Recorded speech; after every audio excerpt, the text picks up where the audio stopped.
the finish line.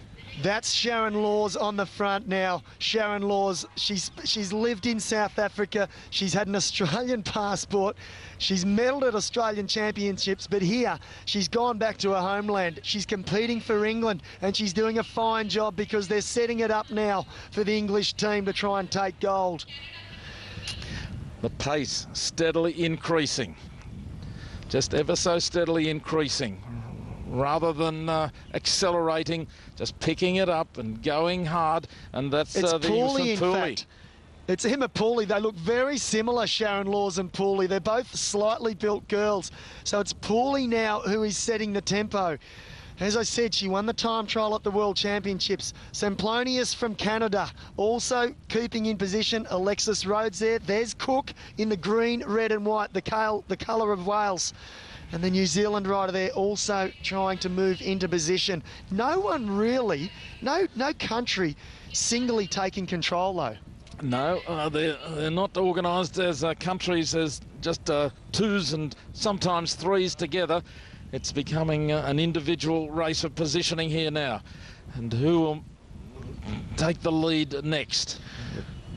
Well, it's about probably 4 kilometres to go, I would expect, because they've now gone Through India Gate for the final time. They've gone around Connaught Place, possibly even less, 3 to 4 kilometres to go. So expect the tempo to start to wind up. And in the last kilometre, 1.5 kilometres, expect the nations to be in unison and doing their lead-outs. As we see now, Alexis Rhodes, I think it is on the front. She is a specialist time trialist. Her job will be to try and drag the pace high and drag them along towards the finish.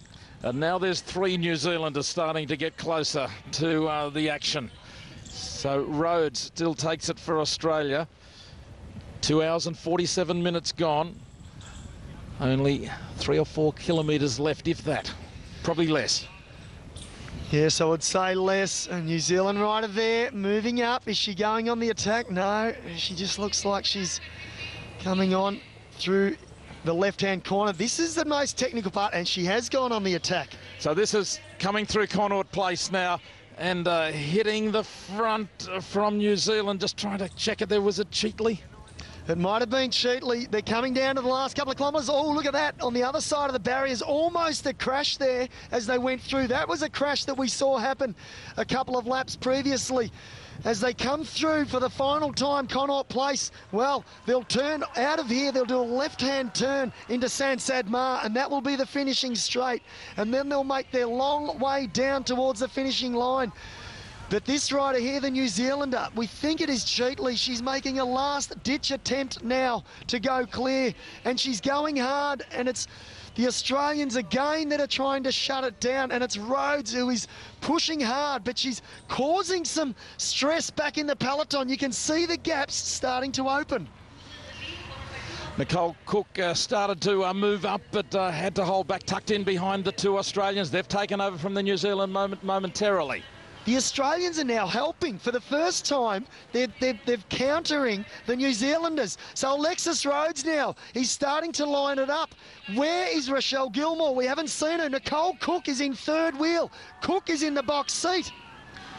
Well, now they're clear and they're heading down the straight. They're heading for the finish line now. Here they come. There's plenty of contenders. Nicole Cook out on the right from Wales, or on the left as we look at it. Coming through now for the Australians. And it looks like it could be Rhodes. Whitten on the right-hand side of the screen. But the Australians coming towards the line. Here they come for the finish now. 2 Australians at the front. And going through to win it is Rochelle Gilmore. Rochelle Gilmore for Australia takes the gold. Australia second as well.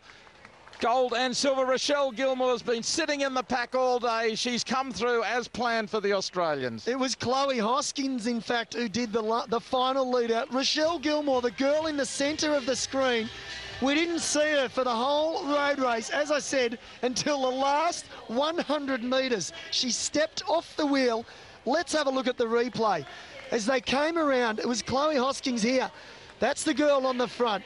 She is also a good sprinter. She would have had the job of taking the Australian Gilmore to the end. Cook in the green and red, white colours, just on the left of the screen, behind Gilmore in third wheel. She, in my opinion, had the box seat. She was in the perfect position to try and take this. But then in the end, in fact, Gilmore is further back in the pack, was she? And as they crossed the line, it was Gilmore there that took it out. And, gee, that was a shot from further back there with Hoskins doing the job. But there it is. Gilmore took it out, and the English girl to the right of her, the left of our screen, taking the silver. I think it could have been. So, gee, it was a fast finish. And